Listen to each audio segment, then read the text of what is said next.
Bonjour à tous, bienvenue dans cette vidéo. Je vous propose la correction de l'exercice numéro 2 du baccalauréat de Nouvelle-Calédonie en 2015, en mars. Donc sujet assez récent sur les suites.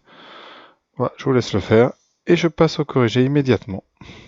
Voilà, donc la première question ça n'a rien à voir pour l'instant avec les suites, juste on vous demande de calculer le nombre d'abonnés fin 2015. Donc on connaît le nombre d'abonnés en 2014. Alors évidemment, il faut avoir bien lu le texte. Alors qu'est-ce qu'on nous dit dans le texte d'important? Vous avez un club, il y a plusieurs années, il y a une évolution. Et chaque année, eh bien, vous avez premièrement un taux de rabonnement de 80%. Donc il faudra bien qu'on étudie ce que ça signifie et ce que ça a comme conséquence sur les calculs. Et ensuite, vous avez un ajout de 300 nouveaux abonnés. Voilà pour les données. Il n'y a rien d'autre, si ce n'est qu'en 2014, on vous donne donc le nombre d'abonnés qui est 1128, qui sera pour les questions suivantes pour la suite le terme A0. Voilà, et en première question, on vous demande de calculer ce qu'il y a en 2015. Voilà, donc taux de rabonnement de 80%, qu'est-ce que ça signifie? Ça veut dire que s'il y a 1128 en 2014, en 2015, vous aurez 1128 multiplié par 80 sur 100, qui est tout simplement une multiplication par 0,8. Donc 1128 fois 0,8. Et là, c'est la machine qui va faire le travail. Donc voilà, 1128 fois 0,8. Et on trouve donc 902. On a 902,4. Et on fait une petite conclusion. Ensuite, n'oublions pas nos 300 nouveaux abonnements, ici. Donc vous rajoutez 300 à 902. Vous aurez donc en 2014 1202,4. On va arrondir, on garde 1202.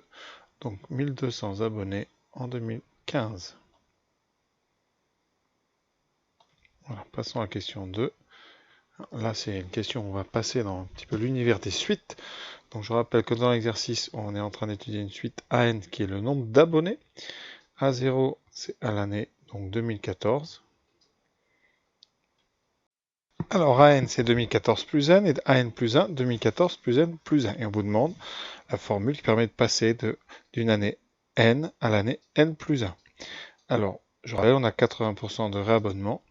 Donc, 80% des AN vont rester. On sait que calculer 80% d'une quantité, ça revient à multiplier par 0,8, d'où le 0,8 fois AN, auxquels vont s'ajouter les 300 nouveaux abonnés. Conséquence, eh bien, l'année suivante d'AN, eh bien, qu'est-ce que vous aurez? Vous aurez vos 0,8, c'est-à-dire les 80% des abonnés de l'année N, plus les 300 nouveaux chaque année. Voilà, cela explique la formule de récurrence AN plus 1 égale 0,8 AN plus 300.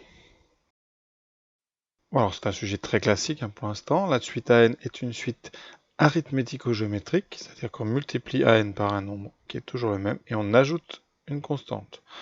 L'étude est tout le temps similaire, vous n'avez rien à savoir, mais on va toujours vous introduire une deuxième suite qui, elle, va être géométrique.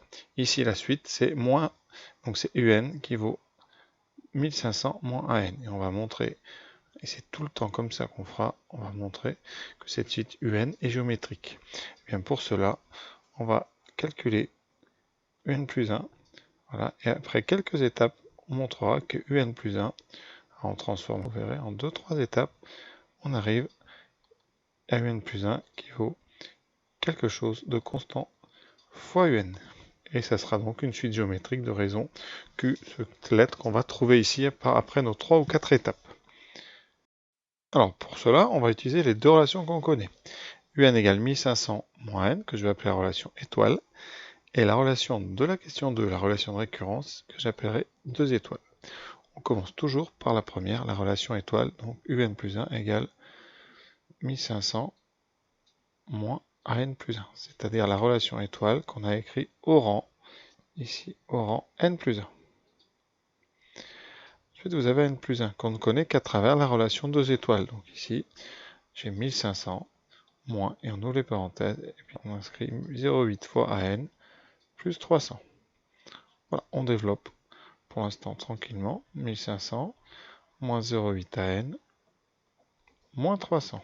Et on regroupe le 1500 et le 300 qui nous donne pour l'instant, eh bien, 1500 moins 300, 1200.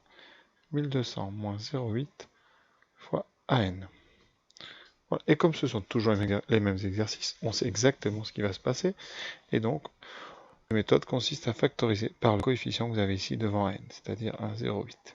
Et on va factoriser par 0,8. C'est la première méthode. Je vous en donnerai une deuxième juste en dessous. Donc quand on factorise, ça fait 1200 sur 0,8 moins AN. Voilà, on va calculer 1200 divisé par 0,8. Voilà, qui nous donne 1500. Donc ça donne 0,8 fois 1500 moins n. Et on reconnaît ici, on va utiliser la relation étoile, puisque dans les parenthèses, vous avez UN. Ce qui donne ici avec donc la relation étoile 0,8 fois UN. Voilà, et là, c'est tout le temps la même conclusion. Donc, UN est géométrique de raison 0,8. Voilà, donc UN géométrique de raison 0,8, de premier terme U0 qu'on obtient avec la relation, encore une fois, étoile, en remplaçant n par 0. Donc ça donne 1500 moins A0, donc 1500 moins 1128, 372, que vous retrouvez d'ailleurs dans le texte un petit peu plus loin ici. Donc parfois ça peut vous aider. Donc voilà, la question est finie. Alors, je vous propose une deuxième méthode qui va varier juste au niveau, je vais le faire en rouge ici, juste au niveau de cette parenthèse-là. Ici, vous avez une variante ici. Donc je vais effacer les deux dernières, et au lieu de factoriser par 8, je vais ici remplacer AN par son expression en fonction de UN, qu'on extrait de la relation étoile. Alors, on ferait bien attention, ici il faut donc mettre AN de l'autre côté par soustraction, donc ça sera AN qui vaut 1500, et UN va par soustraction, ça donnera 1500 moins UN. Et donc là, vous avez 1002 moins 0,8 fois 1500 moins UN, vous développez, et si tout se passe bien, le 1200 va s'annuler avec le produit qui apparaît ici, qui effectivement fait 1200, et il vous reste 0,8. Voilà, donc c'est à vous de choisir la meilleure. La deuxième, parfois est plus intuitive, mais il y a ce petit changement ici, ce qu'on appelle une inversion. Il faut exprimer, là vous avez UN en fonction de n, il faut réussir à dégager AN en fonction de UN. Alors on s'en sert en général après dans le texte, vous allez voir dans la question C, donc c'est pas inutile de le faire ici, donc c'est pour ça que vous avez vraiment le choix dans les deux méthodes.